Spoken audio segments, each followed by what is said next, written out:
গন্ধ পেয়েছিলাম, আমি ওই ঘরে ঢুকেই না হিঙের গন্ধ পেয়েছিলাম। হিঙের গন্ধ? তার মানে সেদিন নিশ্চয়ই কেউ হিং দিয়ে রান্না করেছিল। হ্যাঁ করেছিল তো, ওই তো তৃষাদি তো হিং দিয়ে কচুরি আর ছোলার ডাল রান্না করেছিল। হ্যাঁ তাই তো। এই বিনতি, ওই সেদিন যে মিষ্টি মতো মেয়েটা ওর পাশে ছিল, ও কেমন নাক শেট করছিল, মনে পড়ছে তোর? ওই হিঙের গন্ধের জন্যই তার মানে ওরম করছিল। তুমি ওই হিং দিয়ে রান্না করছিলে না? তোমার গা দিয়ে না ওই হিঙের গন্ধ বেরোচ্ছে।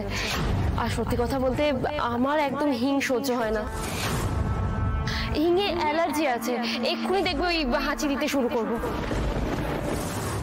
বৌদিদি,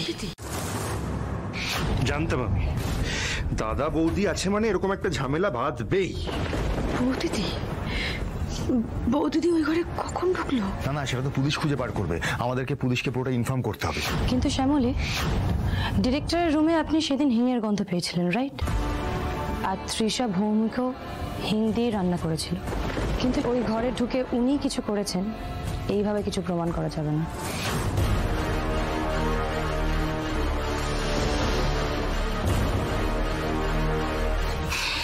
কেন ম্যাডাম?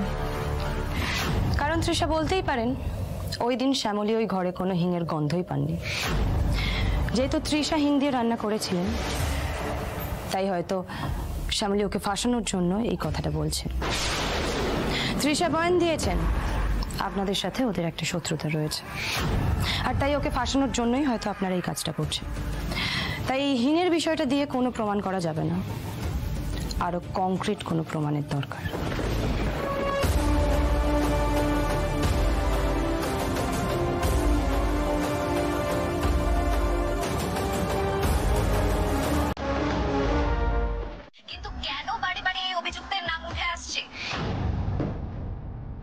তৃষা, তুমি জল? ও হ্যাঁ, আমি নিয়ে আসছি এক্ষুনি।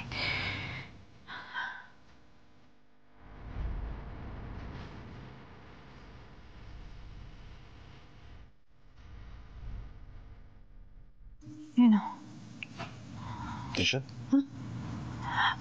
সরি, জলটা।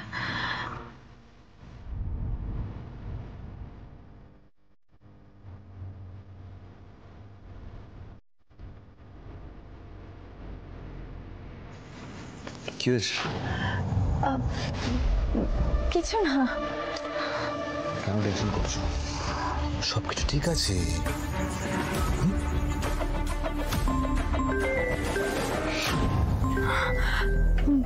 পুলিশ স্টেশন থেকে ধরো ধরো। হ্যাঁ,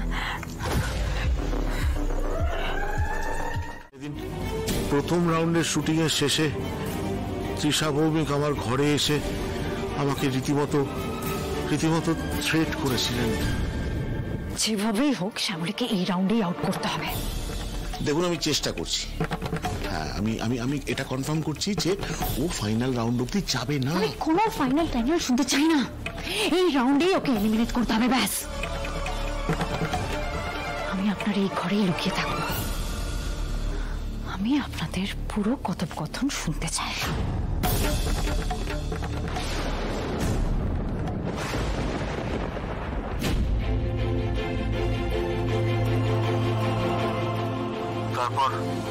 তারপর শ্যামলী দেবীকে আমি আমার ঘরে ডাকি, ব্রাইব করার চেষ্টা করি, কিন্তু তাতে লাভের লাভ কিছু হয় না। শ্যামলী দেবী আমাকে উল্টে চ্যালেঞ্জ করে ঘর থেকে বেরিয়ে যান। আপনি ভয় দেখাচ্ছেন আমায়? কি ভাবছেন একবার অন্যায় হয়েছে বলে বারবার অন্যায় হবে?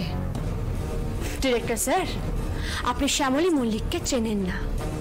আমার স্বামীর প্রাণ বাঁচাতে না আমি হাতে অস্ত্র তুলতে পারি। আমার পরিবারের গায়ে, আমার স্বামীর গায়ে এতটুকু আঁচ লাগতে আমি দেব না। এবার আপনি আমার কথাটা কান খুলে শুনে রাখুন। 5 লাখ নয়, এখানে আমি খেলে জিতে 50 লাখ টাকা নিয়েই বেরোবো। তার আগে আমায় কেউ বের করতে পারবে না, কথাটা মাথায় রাখতে।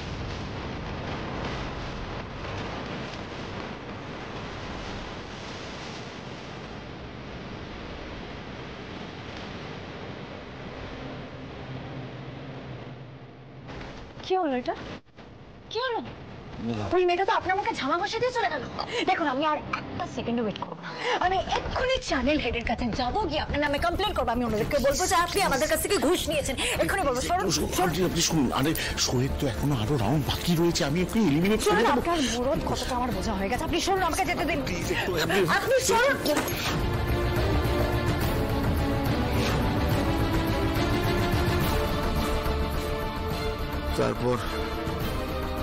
তারপর আমি একেবারে অজ্ঞান হয়ে যাই। এত বড় অন্যায় করে কি ভেবেছিলেন পার পেয়ে যাবেন? মহেশ্বরের খাতায় না সব তোলা থাকে।